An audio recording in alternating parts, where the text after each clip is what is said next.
Nah, ini terkait kemarin itu Pak Tidi ya, ada diskusi di Surabaya, ada dua praktisi Kristen yaitu Pak Pendeta Esra Soru dan Pak Pendeta Budi Asali ini.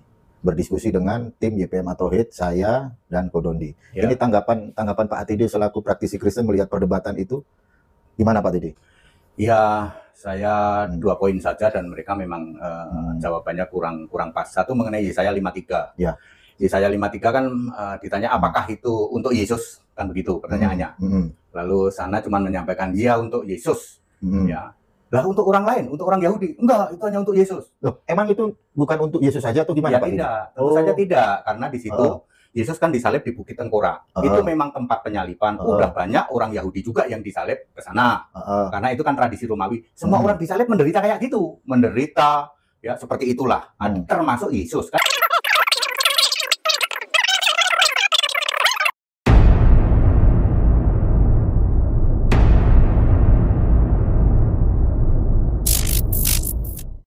Ketika saya membuka YouTube, mendadak lewat di beranda saya itu ada video dari Umar yang beberapa waktu lalu berdebat dengan Pendeta Budi Asali dan Pendeta Esra Soru. Di sana terlihat Umar sedang mewawancarai atau mungkin berkonsultasi dengan seorang yang mengaku pendeta dan mengaku Kristen yang bernama Pendeta HTD atau Henry Tan.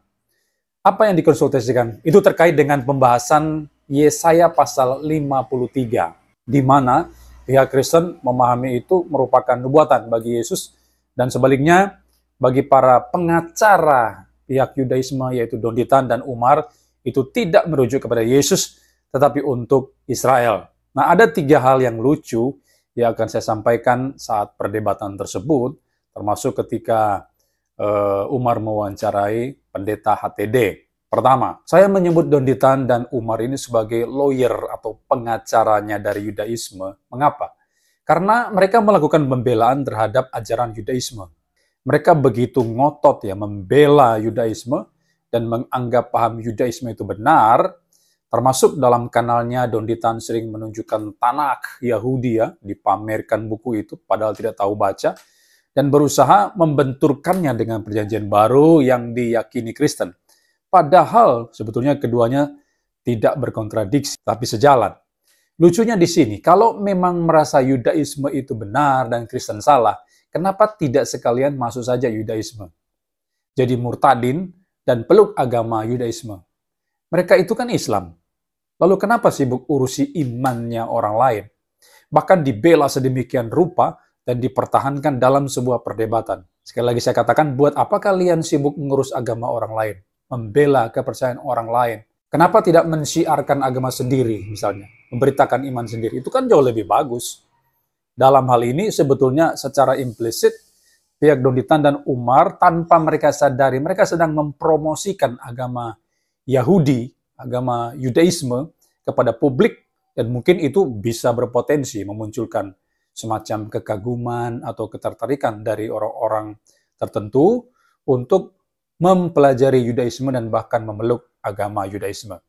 Tapi di sisi lain, lucunya si Umar ini kan sudah out daripada Yudaisme, daripada agama itu. Ini kan menggelikan sekali.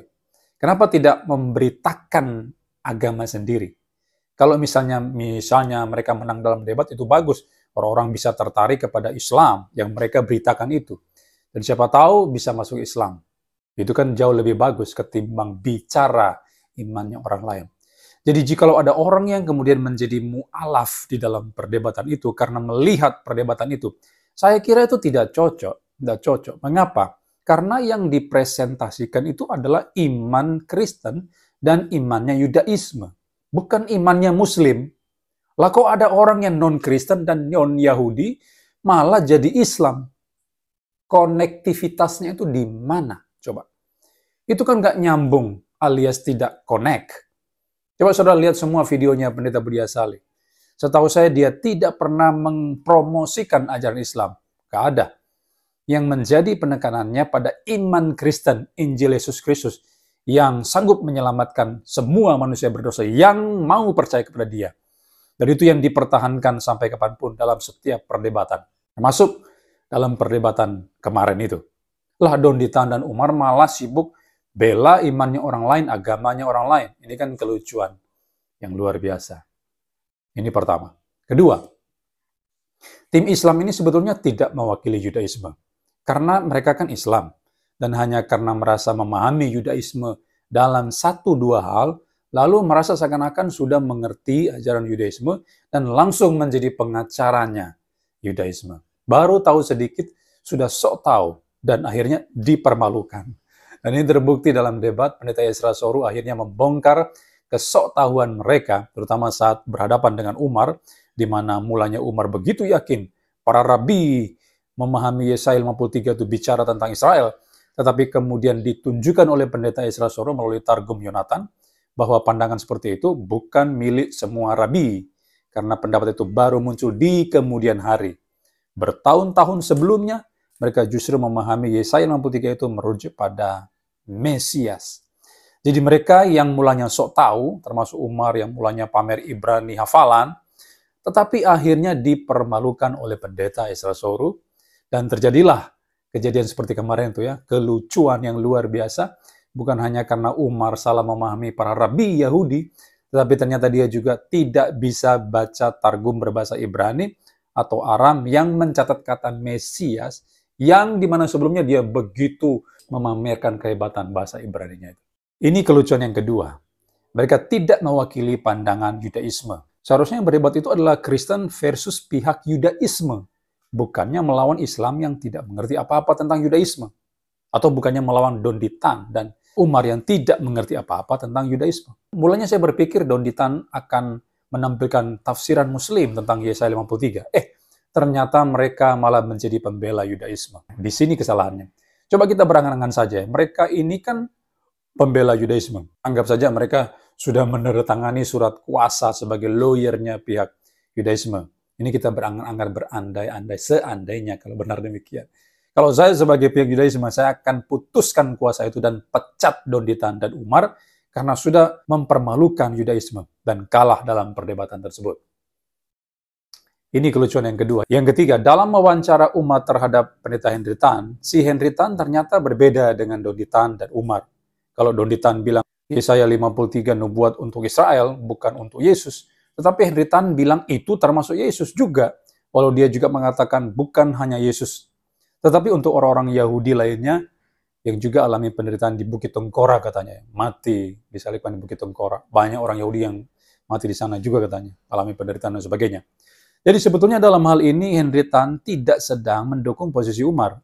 Dia berbeda dengan Umar karena Henry Tan juga memasukkan Yesus di dalam nubuatan tersebut. Atau paling tidak Henry Tan mau berkata bahwa keduanya ada benarnya, Pendeta Budi Asali ada benarnya, tetapi Don Ditan juga ada benarnya. Namun, kalau hanya menekankan salah satu saja, itu salah.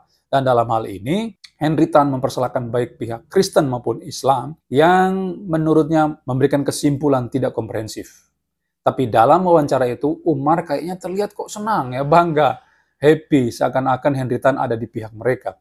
Walaupun di bagian awal, Umar ini sempat shock juga dengan jawaban Henry Tan. Ini kan lucu ya. Umar mengajak atau didatangi Pendeta Henry Tan yang mungkin mulanya dia pikir mendukungnya, tetapi akhirnya ternyata melawannya, melawan posisi dia. Lucu bukan?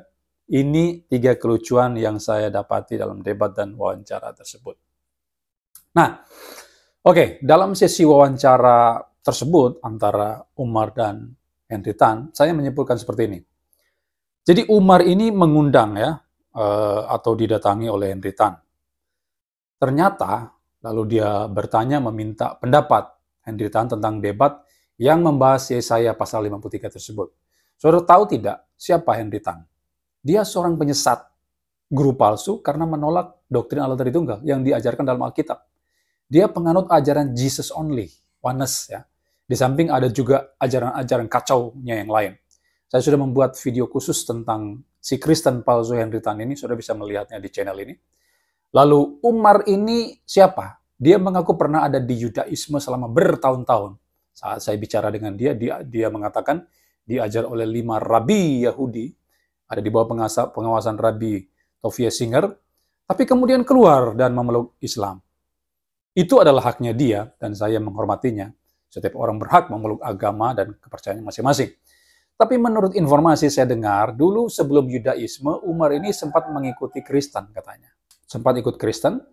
Kalau benar demikian, kalau benar bahwa Umar pernah ada di Kristen lalu kemudian masuk Yudaisme dan kemudian memeluk Islam, maka dalam konteks Kristen, dalam konteks iman Kristen, ini bisa disebut sebagai Yudas Iskariot. Atau seseorang yang memiliki spirit Yudas Iskariot, si pengkhianat itu. Saudara tahu tidak si Yudas Iskariot itu siapa? Mulanya dia kan masuk dalam bilangan murid Yesus, tapi kemudian meninggalkan Yesus dan berkhianat, menjual Yesus. Sama dengan si Umar, seseorang yang awalnya tidak benar-benar Kristen, hanya Kristen KTP doang, lalu keluar dari Kristen dan kemudian balik menyerang kekristenan agamanya sebelumnya. Saya mau beritahu setiap saudara ya, orang yang mengaku Kristen tetapi kemudian keluar dari Kristen, itu bukan Kristen. Sekali lagi, orang yang mengaku Kristen tapi kemudian keluar dari Kristen, dia bukan Kristen sejati. Alasannya di mana? Silakan buka 1 Yohanes 2 ayat 19. Memang mereka berasal dari antara kita, tetapi mereka tidak sungguh-sungguh termasuk pada kita. Sebab jika mereka sungguh-sungguh termasuk pada kita, niscaya mereka tetap bersama-sama dengan kita. Tetapi hal itu terjadi supaya menjadi nyata bahwa tidak semua mereka sungguh-sungguh termasuk pada kita. Di sini Yohanes sedang membicarakan tentang orang-orang yang disebut antikristus. Antikristus. Yang anti kepada Yesus Kristus, yang ada di tengah-tengah jemaat Kristen. Orang-orang ini ada di dalam kekristenan, tetapi sesungguhnya bukan Kristen sejati. Jadi, kalau saudara mendengar ada banyak kesaksian orang yang keluar dari Kristen, menjadi mu'alaf, seperti yang banyak sekali bertebaran di mana-mana ya, di medsos itu, termasuk yang didengungkan oleh Don Ditan dalam kanalnya dia, atau yang lagi viral sekarang ya, sebagai mu'alaf settingan setelah debat itu. Saudara tidak perlu khawatir dan tidak perlu cemas. Karena mereka itu bukan Kristen yang sebenarnya. Bukan sungguh-sungguh termasuk di dalam bagian kita, di dalam kekristenan. Ingat ya, kekristenan tidak pernah berkurang. Catat ini. Sekali lagi, kekristenan tidak pernah berkurang. Tapi sebaliknya akan terus bertambah. Karena semua yang ngaku Kristen itu, kemudian keluar dari Kristen, itu bukan Kristen sebetulnya. Mereka bukan Kristen yang sebenar-benarnya. Bukan Kristen sejati. Mereka hanya Kristen KTP. Saudara jangan jadi seperti Umar. Kalau tidak mau dikatakan sebagai Kristen KTP atau Kristen palsu. Jadilah pengikut Kristus yang sungguh-sungguh dan konsisten sampai akhir. Jadi video yang diupload Umar itu sebetulnya sedang mempertontonkan dua orang yang tidak jelas. Yang satu bernama Umar, si Yudas Iskariot, dan yang satunya lagi, seorang bidat, Kristen palsu, Kristen KTP, yang bernama Pendeta Henry Tan. Tidak peduli dia punya gelar pendeta, boh dari mana itu gelar pendetanya, saya tidak ngerti. Saya tidak tahu ya. Tidak ada urusannya dia mau mengatakan diri sebagai pendeta. Yang jelas, dia menolak doktrin-doktrin utama primer dalam kekristenan yang diajarkan Alkitab, maka dia bidat, penyesat, guru palsu. Jadi, dalam hal ini, si Yudas Iskariot sedang meminta pendapat atau berkonsultasi dengan seorang bidat yang bernama Pendeta Henry Tan. Yudas Iskariot berkonsultasi dengan bidat. Jadi untuk apa saudara dengarkan mereka berdua? Untuk apa coba? Apa gunanya mendengarkan seorang pengkhianat yang berbicara dengan bidat? Apa faedahnya bagi saudara sekalian umat Kristen? Gak usahlah. Tinggalkan saja mereka berdua itu.